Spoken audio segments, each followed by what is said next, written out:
mendengar lagu Menghitung Hari yang dinyanyikan Krisdayanti membuatku teringat pada Rida, Prita, Meli dan juga Vio, mantan-mantan pacarku. Mereka lah yang telah menorehkan luka cinta mendalam di jiwaku. Nah, ini adalah salah satu kalimat yang ada dalam buku Hidup Adalah Pilihan karya Delian Sahabat Green. Iya, buku Hidup Adalah Pilihan ini bukanlah karya sastra pertama yang mengangkat mengenai LGBT Sahabat Green. Ini diawali dengan kemunculan Ayu Utami dengan Dwi Logi Saman dan Larung yang juga mengumbar seksualitas secara apa adanya ya. Makin banyak saja akhirnya penulis-penulis yang berani mengungkapkan hal yang selama ini selalu dianggap tabu, yaitu seksualitas. Nah, seiring dengan hal itu, selain banyaknya muncul karya yang mengeksploitasi tubuh dan seks, juga mulai terdapat beberapa karya yang mengusung wacana homoseksualitas. Mungkin memang bukan menjadi hal baru ya jika terdapat wacana mengenai hal ini dalam fiksi Indonesia. Karena sekitar tahun 70-an misalnya, tepatnya tahun 74, muncul sebuah karya yang juga mengusung wacana homoseksualitas, yaitu pada karya S.N. Ratmana yang berupa cerpen dengan judul Sang Profesor.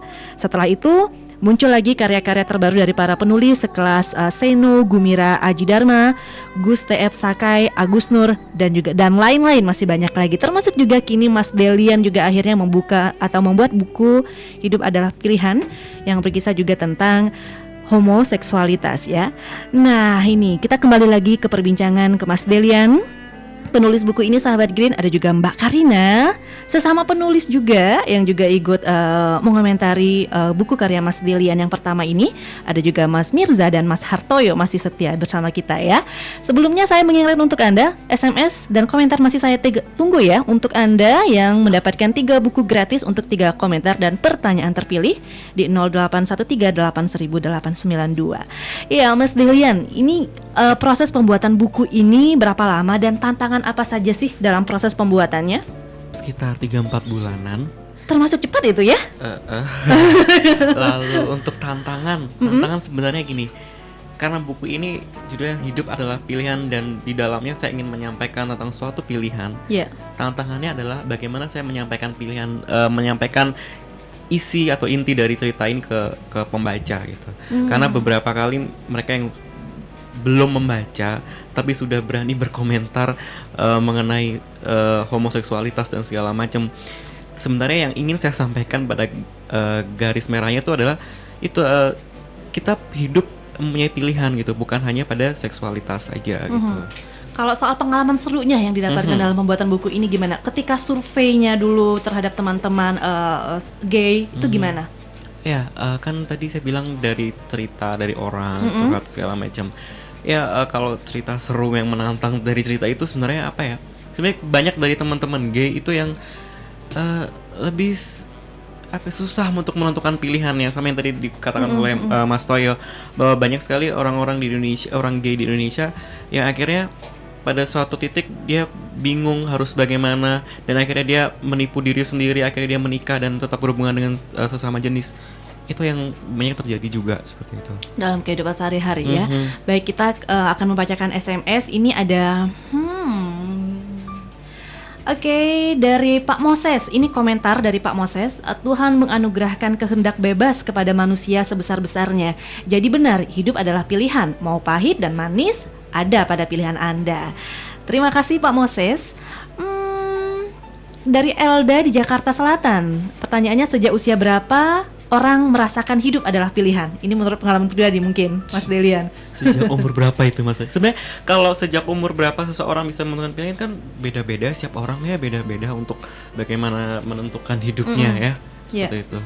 Oke. Kalau Mas Hartoyo sendiri, sejak kapan merasakan hidup adalah pilihan? Terkait juga dengan novel ini? Ya, kalau saya pikir pertama gini, pendidikan di keluarga maupun di Indonesia ini kan kita nggak terbiasa untuk diberikan kebebasan memilih ya.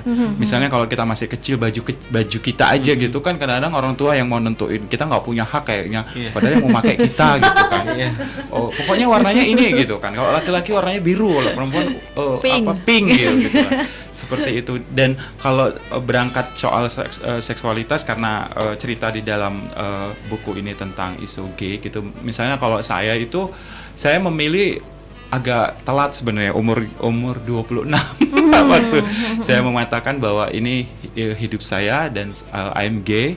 dan I Muslim dan saya anak Indonesia saat umur 26 dan itu proses panjang sekali ya. Saya harus baca banyak. Sekarang berapa umurnya, maaf?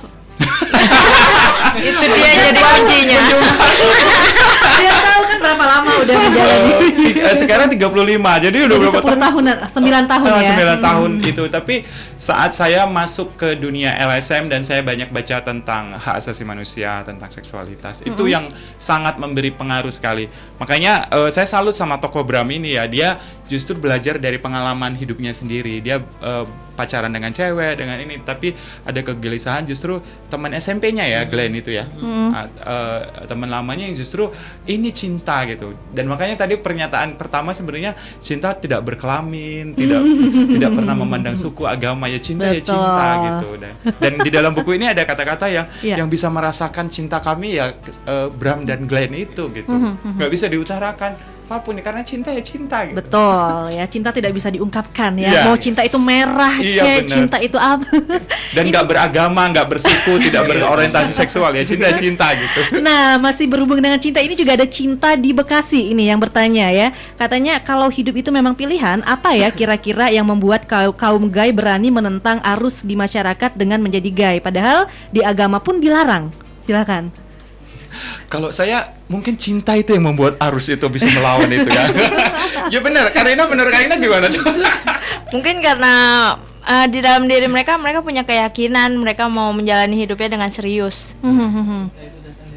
Mereka sudah tahu resikonya. Kalau saya pikir ya, kalau saya sih karena cinta itu, karena naluri hidupnya gitu muncul yang begitu natural, yang bahkan dia sendiri juga pertamanya mungkin dia menolak seperti tokoh Bram dalam novel ini kan, dia bingung gitu, tapi ya itu terus menerus muncul gitu ya. Seperti saya dulu, saya juga seperti kayak Bram gini, saya sempat pacaran loh 5 tahun dengan cewek, dengan perempuan teman kuliah gitu. Juga, tapi saya sedikit buka selama 5 tahun sama sekali saya tidak pernah menciumnya. Beda dengan tokoh Bram yang di sini ya, mungkin Bram ini playboy kali ya gitu kan. Jadi selama 5 tahun itu hanya pacaran aja, tapi ceweknya udah mulai curiga nggak? Atau waktu itu sudah merasa udah ada kelainan? Saya nggak tahu kalau cewek-cewek 5 tahun pacaran dengan cowok tidak pernah dicium, curiga apa nggak sih? Karina curiga apa nggak kalau Karina? Itu yang perlu dipastikan sebenarnya. Dipertanyakan ya. Kalau dulu pacar saya itu orang Aceh ya, dia menganggap mungkin feelingku ya, dia menganggap saya laki-laki paling baik seluruh dunia kan. Iya betul, apalagi kan Aceh terkenal dengan agamanya yang kuat jadi ya. Saya laki-laki yang sopan sekali. Lurus gitu, dia bilang, ini lurus banget nih laki-laki. Ayo untuk mantannya Mas Hartoyo, inilah mantannya. Nggak, saya sudah terbuka sama mantannya saya gitu, dan saya nggak tahu di toko-toko Bram ini terbuka apa nggak dengan pacar-pacarnya dulu gitu kan. Nah, untuk informasi lebih lengkap makanya baca ya buku ini. Dan menurut saya wajib teman-teman gay itu membaca buku ini. Harus beli, saya promosi jadinya. Baik, kita kembali ke SMS lagi. Ini ada Salimah di Tebet. Apakah akan dibuat film kekuatan? Apakah akan dibuat film dan kekuatan dan inti buku ini seperti apa? Apakah biar orang bisa bercermin? Nah, seperti itu kira-kira. Kalau untuk film ada beberapa teman yang sempet ntar bikinin film pendek ya, ntar kita bikin film indie gitu-gitu. Ada, tapi memang belum sampai ke arah serius ya bagaimana. Lalu yang pertanyaan kedua gimana? Apakah apakah inti dari buku ini supaya orang bisa bercermin? Ya, supaya kita bercermin. Iya, jadi bercermin di sini yang dalam artian pilihan gitu.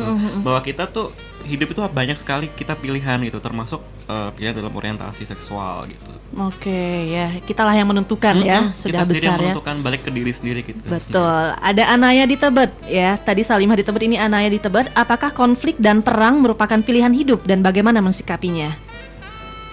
Silakan siapa? Karina yang banyak menulis. Mungkin kalau untuk konflik itu selamat untuk Cinta di Bekasi. Ya, Anda berhak mendapatkan buku Hidup adalah pilihan. Dan juga ada Ananya di Tebet ya. Apakah konflik dan perang merupakan pilihan hidup ya, pertanyaannya. Dan juga satu lagi dari Elda di Jakarta Selatan ya. Selamat untuk 3 orang pemenang. Dan yang lain yang belum beruntung mungkin minggu depan bisa dicoba lagi. Terima kasih kehadirannya Mas Hartoyo.